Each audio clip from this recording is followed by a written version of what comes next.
Hi, my name is Graham Dodd. My name is Monica Corbin, and I go to Claremont. When I first heard about the project, I was pretty excited because, like any opportunity to help somebody. And it was one of the meetings where they had talked about, getting closer to God, and this was an opportunity to be able to do that and help people. So just kind of, exciting and, to be able to do something and help the community. When I first heard that we were going to have $100 to make a difference, I was kind of skeptical about it because there were a bunch of other schools and I wasn't quite sure what we were going to be able to do compared to them. When I heard about this idea, I too was kind of skeptical. Skeptical about it. So our idea was to do a Home Extreme Makeover, Claremont Edition. One of my friends from my Bible study has a hard time. She has 8 family members, including her, living in one house in 3 rooms. And so we're like, oh, that's perfect. Okay, what are we gonna do? And so we started thinking of ways to raise money. We met down Sunday morning, 2 days after that meeting. At 6 in the morning, we met at Claremont High, and we got $100 worth of Krispy Kreme donuts early in the morning. Went down to the Rock, and we raised $700, and we were just so stoked. Once we started, we only had 2 weeks once they had told us about it to be able to actually go through and create something. So it was everyone's think of an idea, so we finally thought of it, and then within 2 days we were selling all the stuff, and then the next day we were doing the house, and then the next day we were doing the house. What was cool too though was that it wasn't just all these kids coming into some stranger's house and painting it up. We actually got to know the family, and the kids involved themselves too and started painting with us, and it was really cute to see them want to join in because they have an assortment of all age kids, and so that was really cute. He came over and he got the list and he went with it. Next thing I know, he said, I'm going to Home Depot, I'm going to get paint, I'm going to do this, and this. I said, that's a lot to take on. This is not a really small house, but it's not a really big one. It's a lot to take on. He said, I'm going to do the best I can. I came home to a house full of people, and they were all working. And they were painting, they were in the backyard, and they were in the kids' playroom painting, and just having a good time. And I just came in, I just awesome.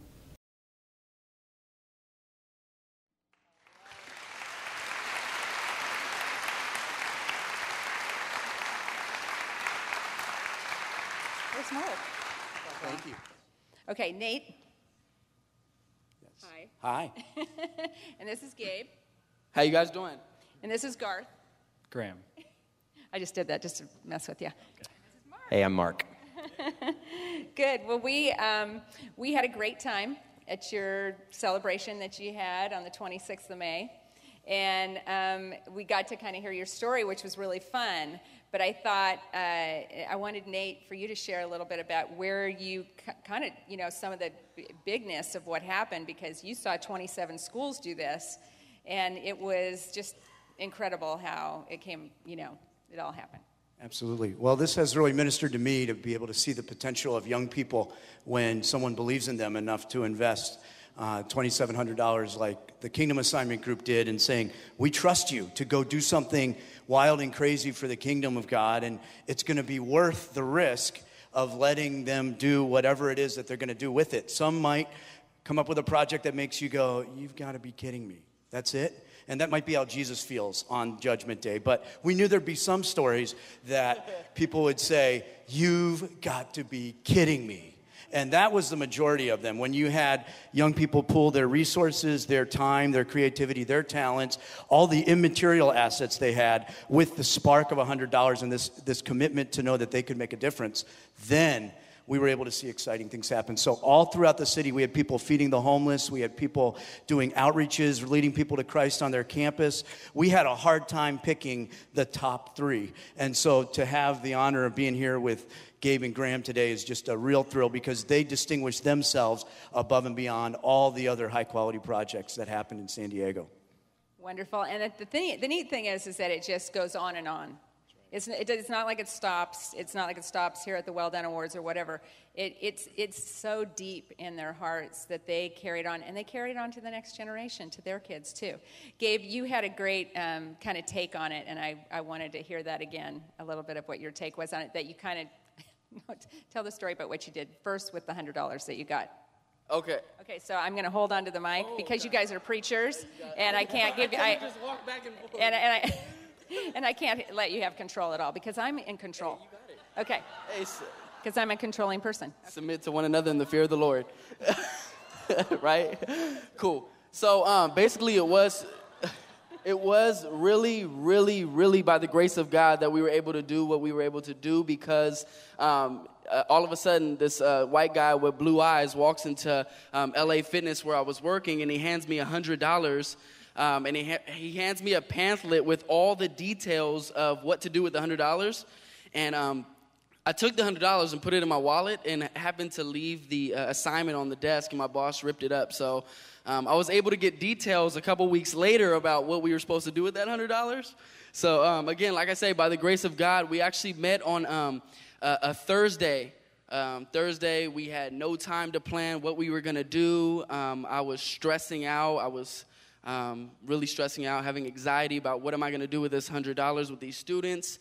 And so Thursday we met up and we had the idea of fundraising. We didn't know what kind of idea we had, so we decided to just go with the fundraising idea. So the fundraising was, let's go get Krispy Kreme donuts because there's only one Krispy Kreme in all of Claremont and take it down to Point Loma to the biggest church in San Diego. And let's stand across the street and give out Krispy Kreme donuts for $1 and each box was $5. So we went and just bought $120 worth of Krispy Kreme donuts and that's how we made $720 in 4 hours, 2 services. So These cute guys and cute girls. And, you know, I would give you $1 for sure for a donut, absolutely.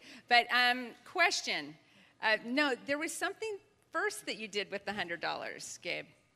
Oh, yeah, about that. I didn't want to feel like a sinner up here. I'm just kidding. We're all sinners, Gabe. We're all sinners. So Nate gave me the $100, and I was running low on gas. And so I got paid that Friday, so I reimbursed it. That's what happened. I knew you would. You know, it's all about. I thought that was great. Well, we would like to present your trophy for Urban Youth Collaborative. And well done, you guys. It's fantastic. Thank you. Thanks. Yep. Okay. Thanks. Okay. Thank you, guys. Thank you. Say hi to your dad.